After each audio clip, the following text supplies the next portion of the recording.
Meet Ayo Daramola, a visionary social reformer passionate about global governance, socio-political matters, and the power of public relations. Ayo is the founder of DOA and Associates, a strategic communication agency dedicated to shaping the future of young creative leaders. From acting to photography, cooking to dancing, Ayo's platform offers a stage for talent to shine. With over 6 years of professional expertise in media relations, content creation, and reputation management, Ayo is a consultant who builds bridges, connecting ideas with action and dreams with reality. A graduate in history and international studies and a certified public speaker, Ayo's passion for social change is undeniable. Whether in the boardroom or the classroom, he is driven to create a more thoughtful, just, and engaged society for all. Join Ayo on a journey of transformation where creativity meets purpose and passion drives reform.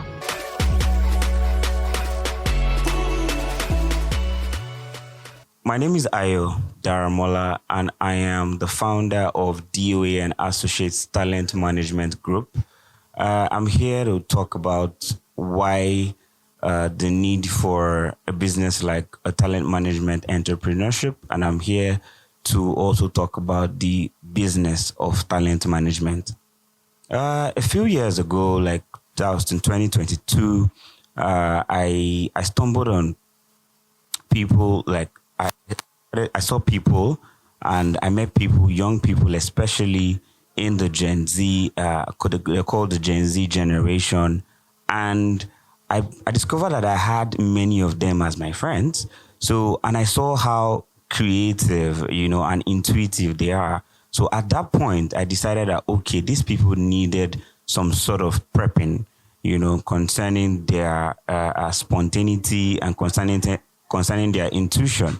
So I decided to be or serve like a preparatory ground and an elevatory ground for them. So apparently, there's actually no easy business to do, but in this business, the challenges I have faced so far since I started looking out for young talent, right, is having to convince them about how to go about their business, like from a daily basis, on a daily basis, how to go about it on a daily basis. Okay, good. Okay, like having to let them know what are the best practices and how they can imbibe the best practices in their niches, in their various niches. And then number two is having to get them to show some kind of consistency, because in the world of creating a niche for yourself, there's a need for you to show consistency. There's a need for you to show custodianship in an ownership of your niche. So in this process, you want to do some kind of research, you want to be consistent about it, and then you want to deliver at a reasonable level so you can actually push your way through to the top. So that's been the challenge, but so far so good. It's been something that I've persevered about, and I still keep doing what I'm doing.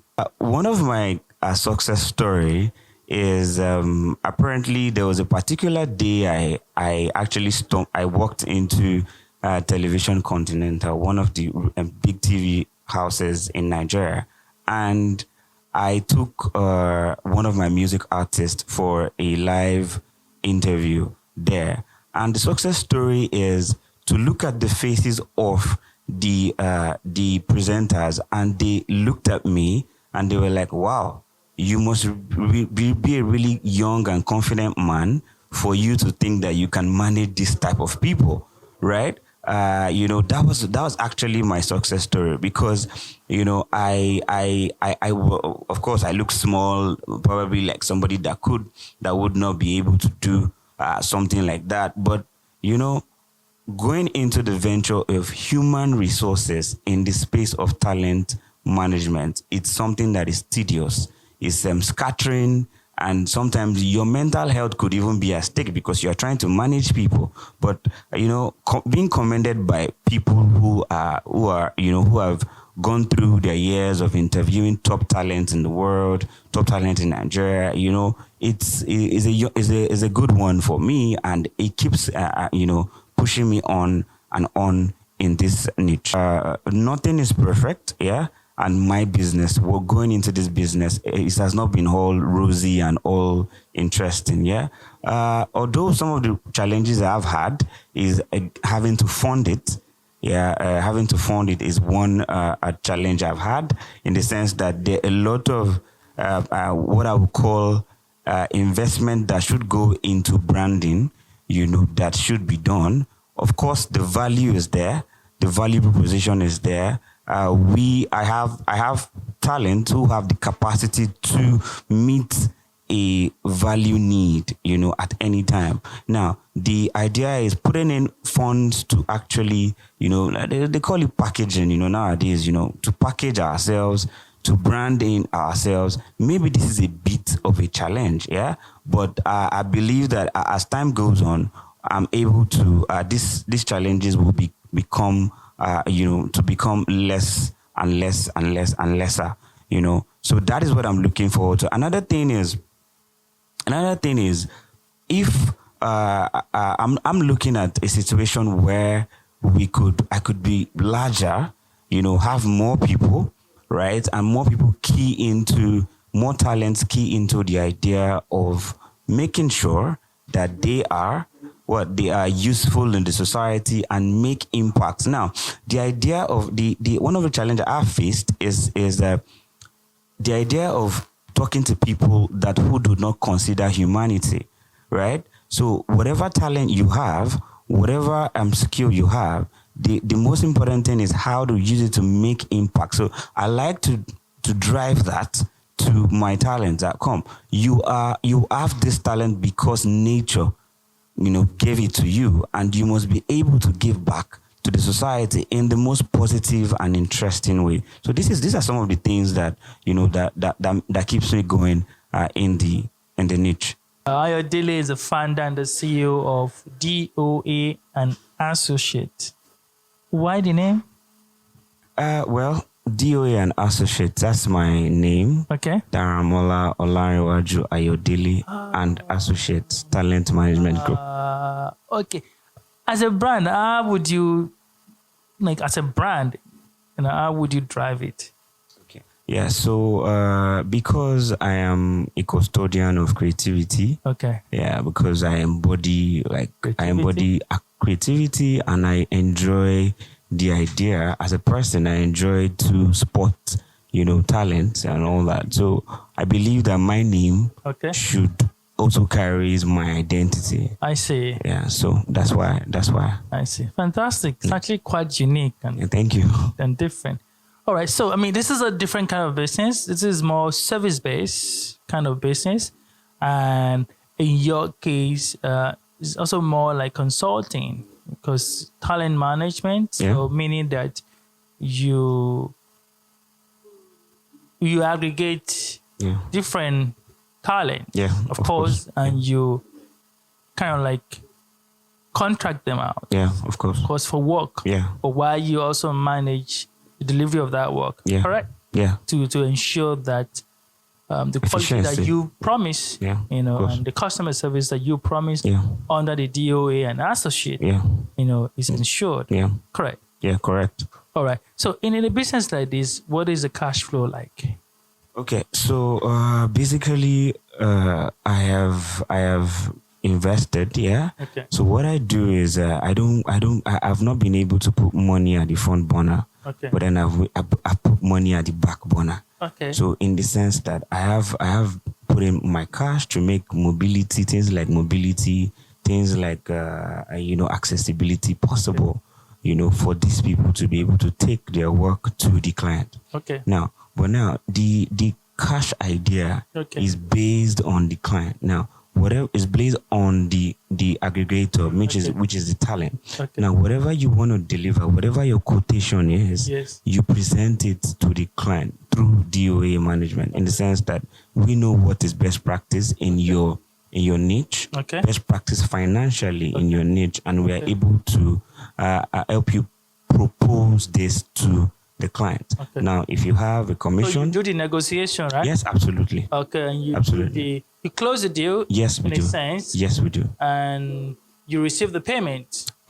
Well, yes, we receive the payment on behalf of the client. Like for instance, So now, you receive payment and disburse to to executor. the executor. Yes. So, but in that case, do you factor in your own direct cost? Yeah. For now, as a startup, I don't know. I'm going to say this. It might be too liberal, but I have not been, as a startup I have not been factoring my own cost into it. So what I do is I give the whole proceeds to the executor. Okay. Now, what I have as a regenerating source back to the organization is they are mandated, like the talent are mandated to pay a dues every month. Okay, they are on subscription base. Yes. Huh. Yeah. That's a different type of business model. Yeah. So the talent are on subscription with you, so which allows them to earn 100% of their fee. Absolutely. Yeah. So that's a different type of business model in the case. Yeah. So now, then I guess I have to rephrase my question. So my question now will be that their membership fee, in a sense, is it enough to cover your own direct cost and also allow for a margin at the end of the month? Okay, so basically it's enough to whatever they bring in per month. Yeah. Like it's okay to run our cost. Okay, so what are the cost implications for this? What we do is, for now, I'm not taking any salary from the business, but eventually when there's marginal growth on the from the executors, they are going to the dues will be affected. In the sense that Commission when somebody, yes, the model commission, will now will be, affected. yes. So when I see that there's a significant change of increase in the executors' work, yes, in their own income, now we introduce what we call the commission based. So because of the big dues, they will pay more, into the organization. So would the they end still of be it. paying the membership fee? No, they're not. The membership fee is just once. The membership It's fee, once. it's once. Joining fee. Yes, it's joining fee is It's not once. even monthly. No, it's not. It's not Recurring fee at all. Just join it. Yes, joining fee. Yeah. That's quite interesting. Yeah. It's a different kind of model, and Yeah. I guess cash flow in that sense will be a bit tight Yeah. because, and I also see maybe now, and correct me if I'm wrong, you're doing that to be able to get traction, and maybe also test your model to see what works, what doesn't work, and then eventually you now decide on what is best. Yeah, I like you took that away from my mouth. Actually, of course, to eventually test it and see what eventually works. But I also see it as a way of, for a start, to give back, liberally to my community, because Are you registered as an NGO? absolutely, we're registered as a business. Not an NGO. No. No, give back, like me, like I mean, as a personal. As a person. Yeah, personal, like objective. So like, do you have other work? of course, I do. I'm a graphic designer by person. So I have my own. I'm a freelance graphic designer. I'm a freelance writer. So you have your work. So you just interesting. Yes, I mean, this is an agency model. If I'm allowed. you're correct. It's an agency. But what is the market like in Nigeria? Because just last week we were talking about the BPO industry, business process outsourcing. Yeah. Right? Is that what it's called? So we're talking about that, and we're talking about the fact that the opportunity is massive locally in Sub-Saharan Africa, but it seems like the industry is struggling to pick up. And what could be the problem? Is it the model or the fact that the dynamics locally is different? Basically, when you look at, I think human resources must actually catch up with what the market is talking about. It means people must begin to put more seriousness into earning and working working deliberately to earn. I see. Because many people are, what we are having is, we have a generation of people that are just spontaneous, but do not understand best practices. Some will say spontaneity is creativity. It is, but spontaneity that is not in line of best practices eventually crumbles, because you eventually go back. It's not sustainable. And start again. Yeah, it's not sustainable. Thank you for the word. It's not sustainable. Now you can be everywhere and be nowhere. That is the dangers of spontaneity. But now with DOA, we acknowledge spontaneity, but we check it. Like in government, the federal government can do whatever they want, cannot do whatever they want to do, even if they think it, right? They have the House of Senate to check. That's true. That. So that is what DOA is doing. Now we have several people who are spontaneous, but then we check your spontaneity. So there is sort of a quality control process absolutely put in place. Absolutely. To ensure that there's consistency. Yes. In both your service delivery, yes, and the quality of the work. Service. Yeah, absolutely. So there's a dearth of there's a dearth, like you said, there's a dearth of people who acknowledge that they need to work, enough and produce quality to make the ends meet and honest market. Okay, now let's not talk money again. What are your direct costs? Do I have my direct cost? Well, I would look at it from the point of the fact that, okay, I have to do meetings. Maybe I invest in. So your direct cost is your man hour. Yeah. Okay, you mean my man time? I mean, so it has to be part of your direct cost because you spend productive hours on it, working on it. Oh yeah. Either managing service delivery or managing administration, correct? Yeah. And maybe sometimes even strategizing. Yeah. And of course, like you said, also conducting meetings. Yeah. So direct costing for me as the meetings, the data that I get to buy for these people, the time I spend. You buy data for them. Yes, the time I spend in consulting. Is that necessary for you to buy data? Yeah, I do that. Like I said, I have talent who are raw. They do not understand what it is. Is that contractual? Yeah. Or it's just out of your goodwill? It's part out of my goodwill. So you can't count it as business cost. Okay. All right. Yeah, I can't. It's a personal because it's not even contractual. Yeah, it's not. So let's remove that as your direct cost. Okay, I'll take it out. Okay, but the time I spend enough time, not just strategizing, but also spend enough time consulting and tutoring them. Negotiating, tutoring them. Okay, for instance, this morning I was talking to one of them, and she was like, "Oh, I want to create my I make hair too, but I was like, no, you can't put it on your page where you model. You need to create a new business page for that. The hair. So you model. You can. I spend time also educating them on what are the best ways to. Is that contractual? Oh, of course.